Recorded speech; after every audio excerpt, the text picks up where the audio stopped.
Hi guys, ఇవాళ మా మావయ్య గారి సంవత్సరకం అనమాట. సో ఇంట్లో ఇలా చేసుకున్నాము.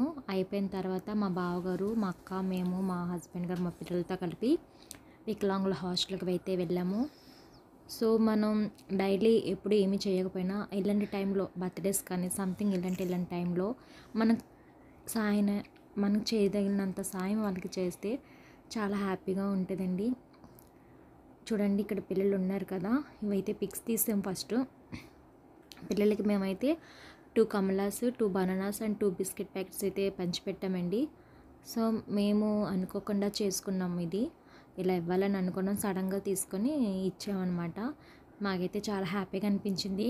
మేము వస్తుంటే పిల్లలు కూడా మాకు భలే బాయ్ చెప్పారు. వాళ్ళతో కొంచెం సేపు మాట్లాడాము. అక్కడ కొంతమంది పిల్లలకి మాటలు రావు, కొంతమందికి వినపడదు. అయినా సరే వాళ్ళు చదువుకోవడానికి అయితే ముందుకొచ్చారు. ఎంతోమంది పిల్లలు ఇందులో చాలా ఇంట్రెస్టింగ్గా చదువుతున్నారు. చాలామంది పిల్లలు ఇలాగే చదువుకొని మంచి స్థాయిలో ఉండాలని కోరుకుంటున్నాను.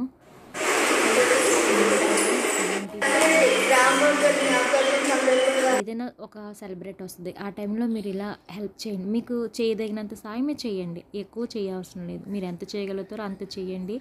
మీరు హ్యాపీగా ఉండండి. పిల్లల హ్యాపీని షేర్ చేసుకోండి. ఈ రోజున మా మావయ్య గారి సంవత్సరం రోజున పిల్లల చేత పేరు చెప్పిన తర్వాత పిల్లలకి